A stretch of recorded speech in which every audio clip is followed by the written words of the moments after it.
It's time now for our monthly Voices of Our Veterans story, highlighting our local veterans in the community.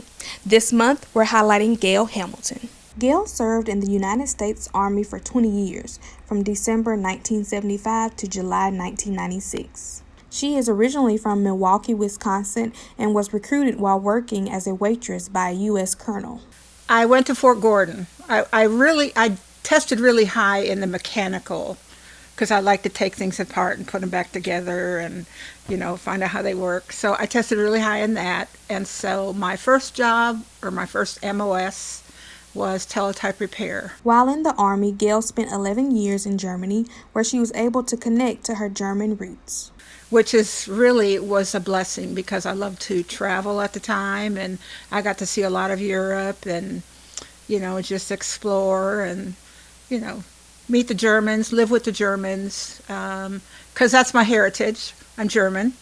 So, it was really nice to be able to see where my people came from. Her home base was Fort Gordon in Georgia. While there, she taught MOS, which stands for Military Occupational Specialty, and for her, teaching young soldiers was truly a joy. Fort Gordon is a good place to be. It's a training camp or a training base. So you have the chance to influence young soldiers. I of course taught them their MOS, their computers and teletypes and everything, but you still had a chance to make your mark on them as young soldiers and future leaders. Gail was a trailblazer, being one of the very few women in the mechanical division of the Army.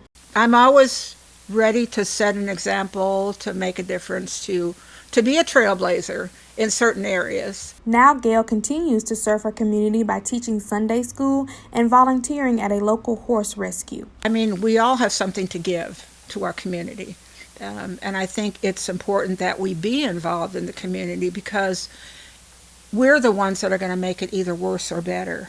I just want to leave something a little better than I left it, than when I came. Gail says being able to pour into the younger generation is something that is near and dear to her heart and is critical to the future. I'm Christen Hyde, 39 News, Jackson.